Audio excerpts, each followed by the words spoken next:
Centuries ago in England, it was an era of chivalry and magic. The evil Prince John unleashed an iron fist of tyranny upon the people. They called out for a champion. One man answered that call. His name was Robin Hood. Šiuolaikinė ta lietuviška kino industrija yra labai stipriai susijusi su amerikiečių gamintais filmais Lietuvoje. Ir toks garsus Hollywoodo prodiuseris Fredas Weintraubas atrado Lietuvą kaip tokią įdomią šalį su darbščiais žmonėm ir kažkokią, tai sakysim, kino patirtim. Ir jisai nufilmavo porą filmų iki Robin Hoodo. Tuo pat metu jis, matyt, vystė tą idėją televizijos serialą.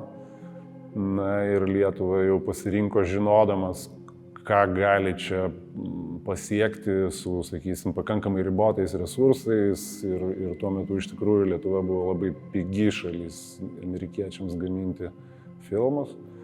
Tas serialas, aišku, buvo labai didelė paspirtis, toksai akstinas vystytis tai lietuviškai kino industrijai. Tai buvo labai gera mokykla, labai daug jaunų žmonių atėjo būtent tą serialą filmuojant. Visai netyčia pamačiau laikraštės skelbimą, nebuvo interneto. Tai mažiau, kad tokį skelbimą, kad kino studijai reikia dailininkų.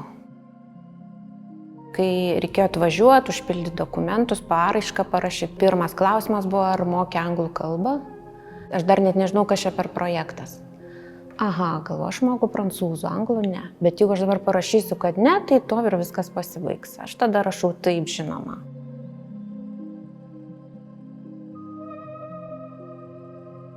Kas yra kinas, visai nežinojau, kaip jisai daromas, visai nežinojau. Aš supratau tik tai jau dirbdama, kaip žmonės dirbo filmuose iki tol. Aš kitolgi nebuvau mačius, koks yra skirtumas, kokia yra aparatūra, koks progresas, koks darbo organizavimas. Aš iš karto jau patekau į tą mašiną.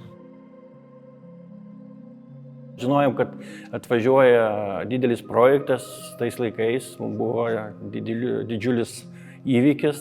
Žinojom, kad Robin Hoodas, tai ten žinom, kad bus žirgai, kardai.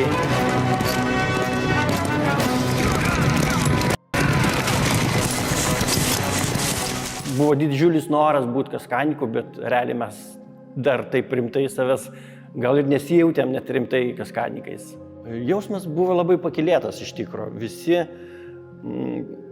buvom, kaip sakom, kaip patepti kažkuo, tai nes buvom įsitikinę tuo metu, kad darom kažką tai tokio išskirtinio, kad Lietuvoje nebuvo, kad mes pirmieji prie to prisilietėm. Su tokio formato gamyba Lietuva nebuvo susidūrusi iki tol. Tai buvo televizijos serialo formatas, kuris diktuoja žymiai didesnį tempą negu įprasta filmuojant vaidybinį filmą. Tai čia irgi buvo didžiulė tokia mokykla, ypač ten, sakysim, tradicinės mokyklos kino žmonėm. Tai čia buvo toks, persilaužimas, reiškia, nes tai buvo ir techniškai reikėjo suprasti, kas yra daroma.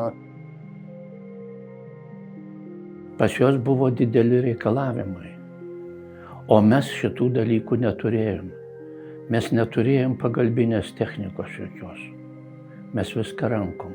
Tai būdavo apvažinėjai parduotuvės, sužiūri viską, sustatai limitą, po pečių reikėjo, mesgi neturėjom. Visko reikėjo.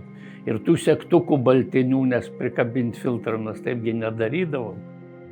Jeigu anksčiau ten būdavo antras operatorius užsakė dispečerinį ir padarė, o čia tai daug ir patys darėm. Tų priemonių visokių mesgi nematėm, anksčiau dvipusės lipnios juostelės šitos. Taigi būdavo, o kaip mes langus tos klijuodavom, viską klijuodavom, patys viską darydavom, čia nieks jau nedarydavo, čia jau apšvietėjų darbas buvo. Šviesos tai jie naudodavo labai daug. Jeigu išvažiuodavau su filmu, reiškia su kokiu nors savo, tai vadinom mes tokia Jaicavoskė. Turėjom, kaip vištų kiaušinius, kad vežioja iš fermos, tokia mėlyna mašina. Jos 4 buvo. Ir mums vienos užtekdavo. O jie, kai atvažiavo, tai būdavo 3 ir 4 fūros. Viskas buvo įdomu, mums viskas buvo nauja. Prie Saviškių mes buvom pripratę. O čia tai žiūrim, kad kitą kartą padaro iš nieko ir mes nepagalvojom, kad galima šitai padaryti. O ten pas juos reikėdavo labai greitai. Jie toj klausdavo, per kiek laiko padarysi. Labai greit spręsdavom problemas, labai greit. Nėra, nereikia. Būdavo taip. Kai mes sužinojom, kad filmuosim Robin Hoodo serialą, tai visi įsitempė, pagalvojo, kad čia bus mega dydžio, reiškia, istorinis filmas ir kur mes čia rasim tų Sherwoodo ąžuolų ir reiškia, buvo visi labai įsitempę, reiškia. O tada atvažiavo Fredas ir pasakė, žiūrėkit, čia yra ne epinis filmas, čia yra pasilinksminimui skirtas serialas. Ir staiga supratom, kad su istorinė tiesa tas serialas nieko bendro neturės, reiškia. Ir Fredo vienas iš tokių topinių pasakymų būdavo, kad a tree is a tree is a tree. Reiškia, visi medžiai yra vienodi. Ir Sherwoodas buvo filmuojamas Nemenčinės miškuose.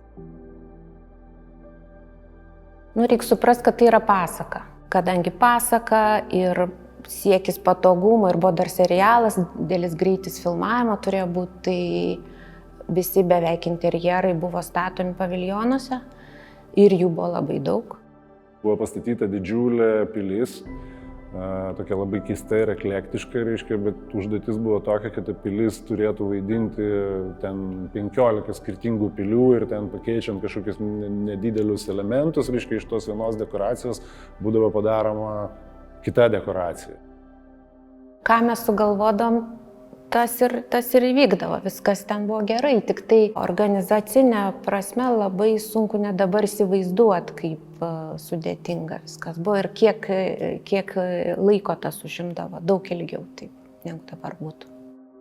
Planavimo pusė iš tikrųjų irgi buvo mums labai neįprasta, netradicinė. Kai mes startuodavom sezoną, tai iš ten 13 epizodų, kuriuos reikėdavo nufilmuoti per tą vieną sezoną, mes dažniausiai turėdavom 3-4 scenarijus.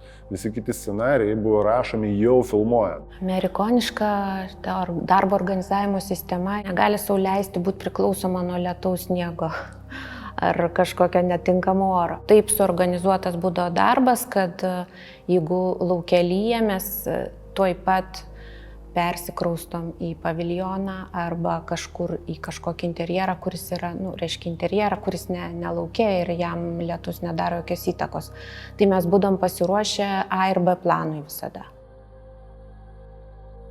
Buvo priimtas sprendimas, reiškia, pastatyti Arklydės kino studiją ir buvo įsigytas ten kažkoks kiekis, aš dabar bijau pameluoti, ar 7 ar 9 žirgai. Tai nebuvo kažkokia tai įprasta praktika, staiga, kad reiškia, kino studija pasidaro to pačiu ir žirgynas. Reiškia.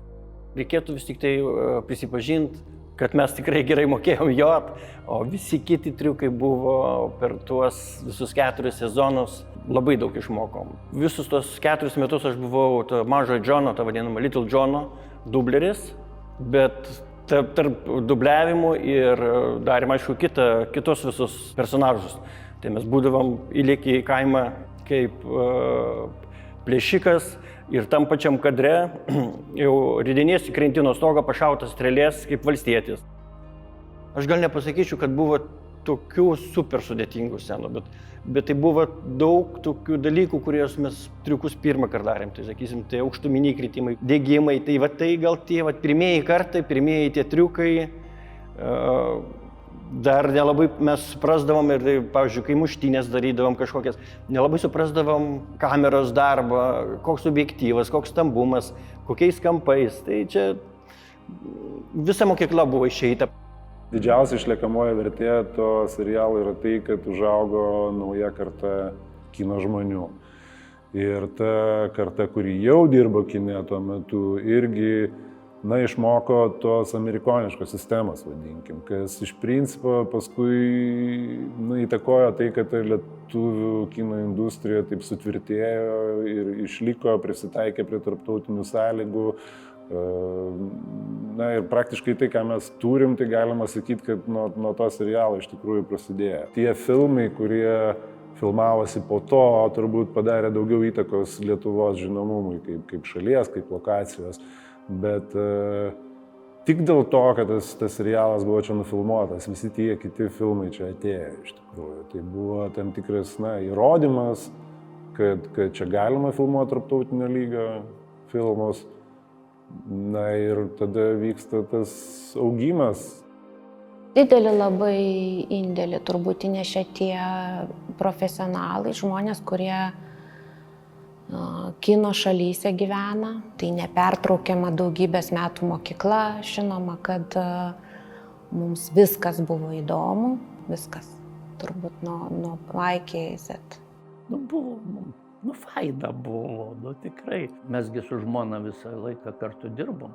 Tai ir dabar netgi pakalbėję ir sakom, jeigu tai prasidėtų viskas iš naujo, ar eitumėm dirbti? Eitumėm.